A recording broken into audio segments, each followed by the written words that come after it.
Coordination number 6 जब होता है बेटा, देन योर ज्योमेट्री इज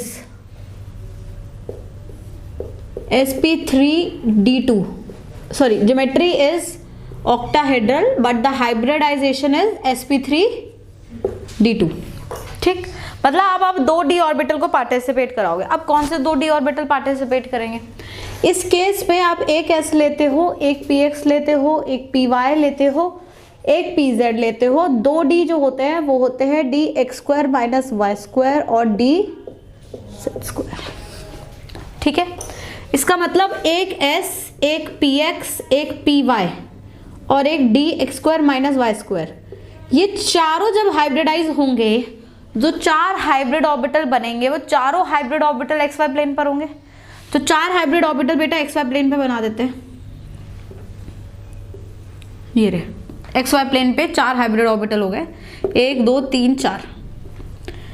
फिर बचे 2 और, एक pz और एक dz²। ये दोनों जो है z एक्सिस पे है, 2 हाइब्रिड ऑर्बिटल बनेंगे। मतलब ज्योमेट्री कुछ हमारी इस तरीके से होगी। इसी को हम लोग बोलते हैं ऑक्टाहेड्रल। तो ऑक्टाहेड्रल में we have 4 bonds in xy plane and 2 bonds in the perpendicular plane, और I can say z axis. But बेटा इसमें कुछ भी एक्सियल इक्वेटोरियल जैसा नहीं होता। वहां पे एक्सियल इक्वेटोरियल क्यों थे? वहां एक्सियल इक्वेटोरियल इसलिए थे, एक एंगल डिफरेंस था, equatorial was arranged at 120, axial were at 90 and both axial were at 180। यहाँ ऐसा कुछ नहीं है, ये वाला एंगल भी 90 है, ये बगल वाला एंगल भी 90 है, ये बगल वाला भी 90 है, ये भी 90 है और ये भी सबसे 90 है, नीचे वाला भी सबसे 90। All the bond angles are. तो अगर आप इसे ऐसे विजुलाइज कर रहे हो तो आप इसका ऐसे भी विजुलाइज कर सकते हो कि लेट्स से आपने ये एक प्लेन माना, मैं कहती हूँ मैं ये प्लेन मान लेती हूँ और ये दोनों परपेंडिकुलर ले लेती हूँ।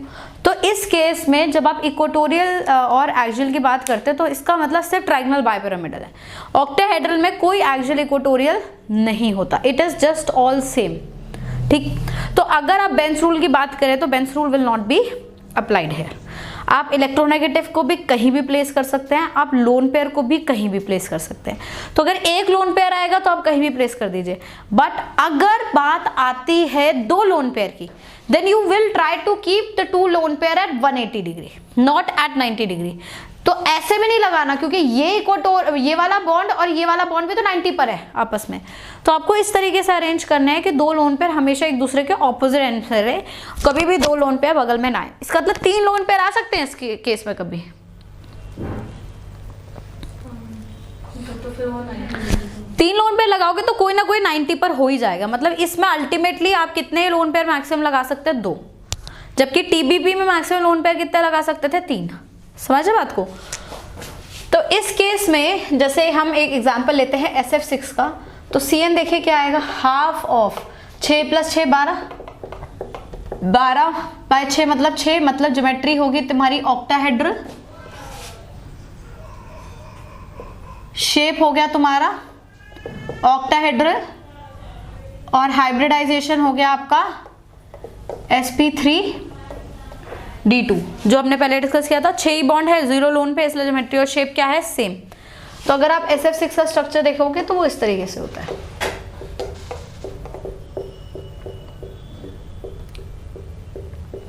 समझे बात को? कोई दिक्कत? अब आप ये क्वेश्चन पूछ सकते हैं कि मैम SF6 तो बनता है पर SCl6 नहीं बनता, जबकि PF5 भी बन रहा था और PCl5 भी बन रहा था। मतलब दिक्कत क्या है? Cl के साथ किसी भी एलिमेंट का हायर ऑक्सीडेशन स्टेट एग्जिस्ट कर सकता है, ठीक, क्योंकि फास्फोरस के साथ तो Cl था ना, PCl5 बन रहा था ना, बट सल्फर के साथ Cl क्यों नहीं आ सकता?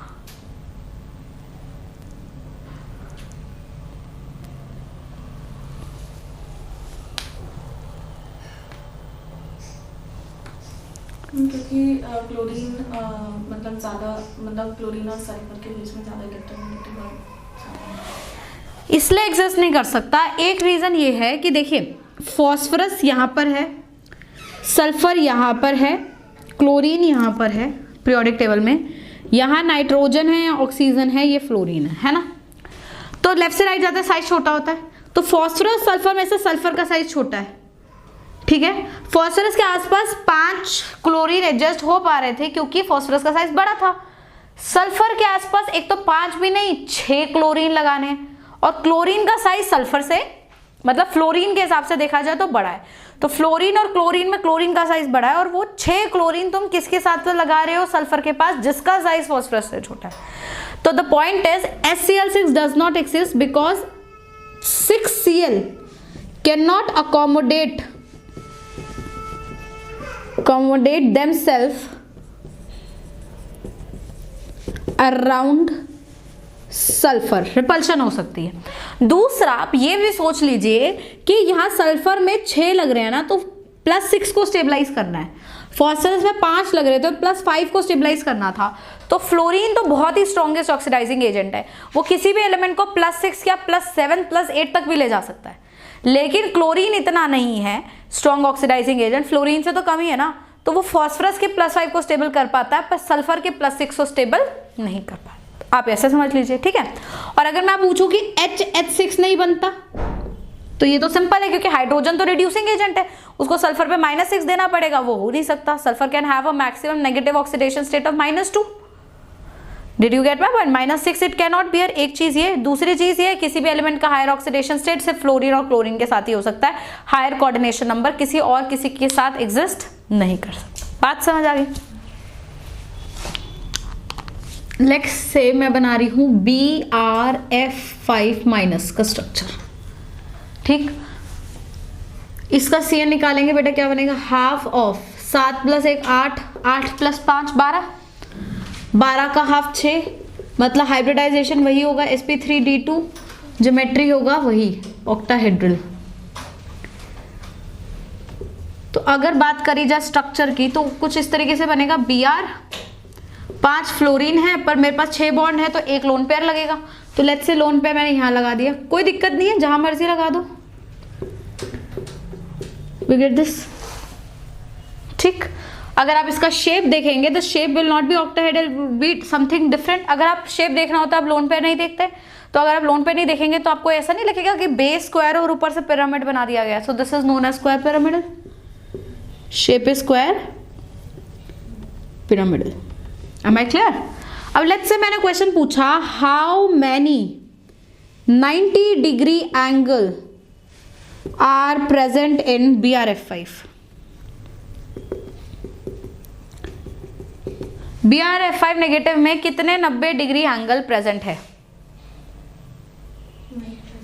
BrF5 नेगेटिव नहीं करेंगे, BrF5 करेंगे, ये तो वो ऑड इलेक्ट्रॉन स्पीशीज हो जाएगा। BrF5 90 डिग्री का कितना एंगल है ही नहीं, क्या बात कर रही है?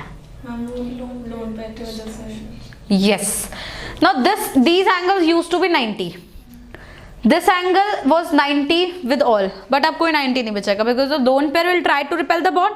तो ये जो सारे 90 पे थे वो थोड़े से बेंड हो जाएंगे, जब ऐसे बेंड होंगे तो नीचे वाले से 90 से कम हो जाएगा और आपस में भी 90 से कम हो जाएगा, तो आंसर आएगा 0। I do not have any angle which is at 90। That means whenever lone pair is present the standard bond angle will get change, ठीक। अब सपोज इसी लाइन पे मैं एक मॉलिक्यूल ले रही हूं XeF4,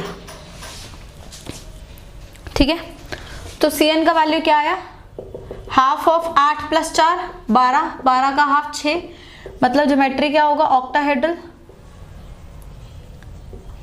ये बात तो क्लियर है, ऑक्टाहेड्रल होगा, पर बॉन्ड बनाने के लिए 4 ही फ्लोरीन है तो 2 पे क्या रहेगा, तो एक लोन पेयर यहाँ लगाते हैं, एक लोन पेयर यहाँ लगाते हैं, बाकी यहाँ चारों जगह क्या लगा देते हैं, फ्लोरीन। बोलो हाँ या ना, ये सही है। नाउ इन दिस केस अगर शेप की बात करी जाए तो बेटा शेप क्या हो जाएगी मेरी, square planar. Now how many 90 degree angles I have, अब है 90, क्यों, क्योंकि अभी ऊपर वाला लोन पेयर है तो नीचे भी है, तो ये बेंड ही नहीं हो पाएगा, क्योंकि अगर इस लोन पेयर से 90 से बढ़ाना चाहेगा एंगल तो इस लोन पेयर से 90 से हो जाएगा, तो ये सारे एंगल्स वैसे ही रहेंगे जैसे थे, मतलब ये बगल वाला 90, ये 90, ये 90, ये 90, मतलब देखा जाए तो 490 डिग्री एंगल्स जो है अब मेरे पास क्या रहेंगे, प्रेजेंट रहेंगे। तो जब आपके पास स्क्वायर प्लेनर शेप होती है तो 90 डिग्री के एंगल्स रिटेन हो जाते हैं, बट जब आपके पास स्क्वायर प्लेनर नहीं स्क्वायर पिरामिडल शेप होगी then there will be no 90 degree angle. ऐसा आप सब में देख सकते हो। लेट्स से अगर मैं आपसे पूछती हूँ ClF3 में कितने 90 डिग्री एंगल्स हैं, चलो नो 90 डिग्री एंगल, समझ रहे हैं? अगेन बिकॉज इक्वेटोरियल पे जो लोन पेयर है that will try to repel the axial bonds and hence there will be no angle of 90। बात समझ रहे हैं? तो इस तरीके से आपको जो क्वेश्चन जो है सॉल्व करने पड़ सकते हैं एंगल रिलेटेड भी। तो ये हो गया मेरा ऑक्टाहेड्रल ज्योमेट्री। अब आते हैं कोऑर्डिनेशन नंबर 7 पर। देखिए कोऑर्डिनेशन नंबर 7 जो है थोड़ा कॉम्प्लिकेटेड है। इस केस में जो ज्योमेट्री होती है उससे बोला जाता है पेंटागोनल बायपिरामिडल। बायपिरामिडल जिसमें 5 बॉन्ड तो इन प्लेन रहते हैं पेंटागन जैसे, 5 बॉन्ड इन प्लेन होते हैं पेंटागन जैसे, और 2 bond above and below the plane होते हैं, ठीक। बट इस केस में जो हाइब्रिडाइजेशन आती है मेरी वो आती है sp3d3। अब 3d कौन से इन्वॉल्व है, इसमें बहुत सारी प्रॉब्लम्स हो सकती हैं कि हो सकता है dx² - y² dz² और dxy हो सकता है xy yz zx हो सकता है कोई और अदर कॉम्बिनेशन हो, अलग अलग। तो इस वजह से ये जो ज्योमेट्री है बहुत डिफरेंट तरीके की बनती है, प्रिज्मेटिक, एंटी प्रिज्मेटिक वगैरह वगैरह वगैरह, जो मुझे इतने डिटेल में स्टडी नहीं करनी है मेरे, ठीक है। तो मैं सिंपल सी इसमें एक चीज स्टडी करूंगी कि sp3d3 होती है इररिस्पेक्टिव ऑफ द फैक्ट कि d क्या है, पहली चीज। दूसरी चीज जो मैं इसमें स्टडी करूंगी वो ये है एक सिंपल सा स्ट्रक्चर IF7 का जिसमें कोई लोन पे प्रेजेंट नहीं है। तो IF7 का अगर आप निकालेंगे तो आपका CN7 ही आएगा, आपका हाइब्रिडाइजेशन sp3d3 ही होगा, आपका ज्योमेट्री पेंटागोनल बायपिरामिडल ही होगा, और आपका लोन पेयर नहीं है तो शेप भी पेंटागोनल बायपिरामिडल ही होगा, ठीक। बट अगर आप एक और मॉलिक्यूल ले लें XeF6 तो इसका जो CN निकालेंगे वो भी आपका 7 ही आएगा। तो हाइब्रिडाइजेशन भी आपका sp3d3 होना चाहिए, ज्योमेट्री आपका जो होना चाहिए वो होना चाहिए वही पेंटागोनल बायपिरामिडल। तो जब आप इसको लिखेंगे जेनॉन को इधर, तो अब सवाल आएगा ना लोन पेयर कहाँ लगाए। तो बेटा एक्चुअली में क्या होता है, लोन पेयर यहाँ पे फ्लिप करता रहता है इन 2 बॉन्ड्स के बीच में, एक्सियल इक्वेटोरियल के बीच में, क्योंकि ऐसा देखा जाता है percentage p and d character is almost same in both the bonds. तो कई मॉलिक्यूल कहते हैं कि यहां लगेगा, कई कहते हैं यहां लगेगा, it keeps on flipping, there is no perfect structure of XeF6। तो आप कोई भी एक स्ट्रक्चर बना लीजिए जिसमें आपको जहां अच्छा लगे लोन पेयर वहां लगा दीजिए, कोई दिक्कत नहीं है, be it axial be equatorial, because both the structures keep on flipping. तो only thing you have to keep in mind is its shape, कि अब इस केस में इस मॉलिक्यूल का शेप क्या होगा। शेप आप सिंपल बोलेंगे डिस्टॉर्टेड ऑक्टाहेड्रल। ये कैसा दिख रहा है वो किसी को भी नहीं पता, पर ऑक्टाहेड्रल में 6 बॉन्ड होते हैं, पर ये प्योर 6 है एक लोन पेयर के साथ, बट जैसा ऑक्टाहेड्रल होना चाहिए वैसा नहीं है, तो इसलिए इसका शेप बोला जाता है डिस्टॉर्टेड ऑक्टाहेड्रल। बात समझ आई? अब बहुत ज़्यादा डिटेल हमें कोऑर्डिनेशन नंबर 7 की पढ़नी ही नहीं है, प्रिज्मेटिक एंटी प्रिज्मेटिक वो तो बहुत ही ज़्यादा कॉम्प्लिकेटेड है, वो हमें नहीं पढ़ना। यहाँ तक बात समझ आई?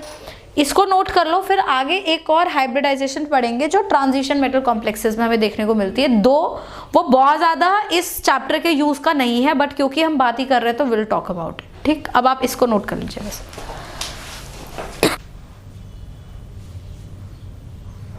कुछ स्ट्रक्चर्स बना के दिखाइए।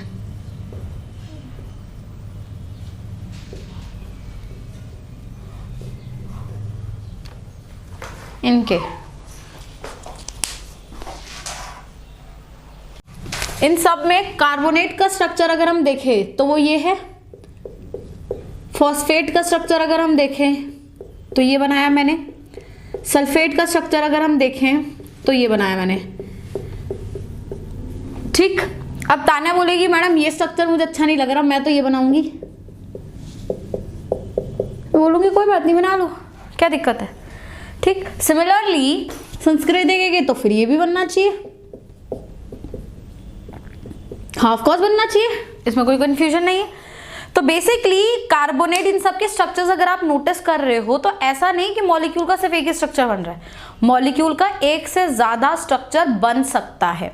तो इस कॉन्सेप्ट में जिसमें मॉलिक्यूल का एक से ज्यादा स्ट्रक्चर बन सकता है और इनमें से कोई भी स्ट्रक्चर मॉलिक्यूल का रियल स्ट्रक्चर नहीं होता है, रियल स्ट्रक्चर मॉलिक्यूल का वो होता है जिसमें हर बॉन्ड पार्शियल डबल बॉन्डेड है और हर ऑक्सीजन पार्शियली नेगेटिव है। क्यों? क्योंकि जब मैं इस स्ट्रक्चर को देखूंगी तो मैं इस पर डबल बॉन्ड लगाऊंगी, जब मैं स्ट्रक्चर को देखूंगी तो मैं इधर लगाऊंगी, फिर मैं उधर लगाऊंगी, मतलब डबल बॉन्ड तीनों पोजीशंस पर आ सकता है। तो मतलब हर बॉन्ड पार्शियली डबल बॉन्डेड है। नेगेटिव चार्ज भी तीनों ऑक्सीजन में से किसी पे भी आ सकता है, किसी दो पे भी आ सकता है। तो हर ऑक्सीजन की एक ही ना एक बार बारी आएगी, तो उस पे सब पे क्या है, डेल नेगेटिव चार्ज। तो ओवरऑल ना ये सही ना ये सही ना ये सही, जो मॉलिक्यूल का रियल स्ट्रक्चर होगा वो कुछ इस तरीके से होगा, जिसमें हर बॉन्ड पे एक पार्शियल डबल बॉन्ड रहेगा और सारे ऑक्सीजन पे पार्शियल क्या रह सकता है, नेगेटिव। ये ऐसा ही कुछ रियल स्ट्रक्चर मॉलिक्यूल का होगा, है ना, जिसमें डबल कहीं भी आ सकता है, नेगेटिव भी किसी भी दो ऑक्सीजन पर आ सकता है, प्रोबेबिलिटी फैक्टर वाइज अगर देखा जाए तो मैं ये बोल सकती हूँ इस फिनोमिना को हम लोग बोलते हैं resonance. So resonance is a phenomena in which a molecule can exhibit more than one structure, but none of them is the real structure of the molecule. The only real structure exists is known as resonance hybrid। समझ रहे हैं? लेकिन जब आप molecule का resonance कराते हैं या मॉलिक्यूल का रेजोनेटिंग स्ट्रक्चर बनाते हैं, उस केस में जो नंबर ऑफ बॉन्डेड इलेक्ट्रॉन्स होते हैं और number of non bonded electrons होते हैं वो सेम ही रहते हैं। तो only things that change is basically the number of you can say the charge particular atom पे या bond या फिर position of bond। तो bond की position या फिर charge की position ही change होती है, atom की position कभी change नहीं होती। bonded pairs non bonded pairs सब same रहेंगे, सिर्फ चीज जो बदलेगी वो है bonds की position, ठीक है, या फिर चार्ज की पोजीशन। ऐसा नहीं बोलूंगी कि मैं कहीं पे भाई अगर एक कार्बन 4 बॉन्ड बना रहा है तो किसी रेजोनेटिंग स्ट्रक्चर में कार्बन के 5 बॉन्ड बना दिए, ऐसा नहीं कर सकते। नंबर ऑफ बॉन्ड सेम रहेंगे, बॉन्डेड पेयर सेम रहेंगे, नॉन बॉन्डेड पेयर सेम रहेंगे। फर्क सिर्फ एक ही चीज का पड़ेगा कि चार्जेस की पोजीशन क्या है या बॉन्ड्स की पोजीशन क्या, ठीक है। इसको हम लोग डिटेल में ऑर्गेनिक में भी स्टडी करेंगे, बट फिलहाल के लिए बस इतना समझ लीजिए कि एक फिनोमिना रेजोनेंस यहाँ पर भी अप्लाई होता है। अब रेजोनेंस से हो क्या रहा है बेटा, हर बॉन्ड, इस बॉन्ड को देखोगे तो आप बोलोगे बॉन्ड ऑर्डर 1 है, इस बॉन्ड को देखोगे तो आप बोलोगे बॉन्ड ऑर्डर 2 है। पूरे कार्बोनेट का क्या बॉन्ड ऑर्डर है मुझे नहीं पता, कोई बॉन्ड डबल बॉन्ड जैसा दिख रहा है, कोई बॉन्ड सिंगल बॉन्ड जैसा दिख रहा है। तो जब रेजोनेंस होती है मॉलिक्यूल के अंदर तो बॉन्ड ऑर्डर निकालने का तरीका होता है टोटल नंबर ऑफ बॉन्ड्स निकालिए divided by number of coordinating atoms कर दीजिए, नंबर ऑफ कोऑर्डिनेटिंग एटम्स कर दीजिए। जैसे कि सपोज कार्बोनेट है, इसमें टोटल बॉन्ड्स देखिए 1 2 3 4 बॉन्ड टोटल हुए। कोऑर्डिनेटिंग एटम मतलब सब्स्टिट्यूएंट एटम, तो सेंट्रल एटम को छोड़ के सब्स्टिट्यूएंट एटम कितने हैं, 3, तो 4/3 मेरा बॉन्ड ऑर्डर हो गया, ठीक। अगर मैं बात करूं फॉस्फेट की, PO4 3 नेगेटिव, ठीक। तो in that case number of bonds कितने होंगे, 1 2 3 4 5। कोऑर्डिनेटिंग एटम कितने हो गए, 4। सल्फेट की बात करती हूं, SO4 2 नेगेटिव, ठीक। तो मेरे पास नंबर ऑफ बॉन्ड्स कितने हो गए, 1 2 3 4 5 6। कोऑर्डिनेटिंग एटम कितने हैं, 4, मतलब 3/2। समझ रहे हैं?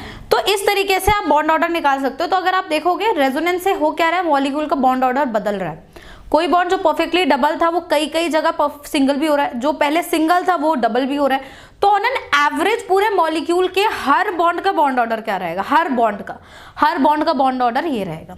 जैसे कार्बोनेट में डबल और सिंगल 2 बॉन्ड्स है, बट हर बॉन्ड को अगर आप देखोगे तो 4/3 अगर देखा जाए तो 1.33 के आसपास सारे बॉन्ड्स का बॉन्ड ऑर्डर रहेगा। तो कोई भी बॉन्ड डबल नहीं होगा, कोई भी बॉन्ड सिंगल नहीं होगा। समझ है? तो इस तरीके से आप बॉन्ड ऑर्डर जो है मॉलिक्यूल के बीच में निकाल सकते हैं। यहाँ तक बात समझ आई, नोट कर लीजिए।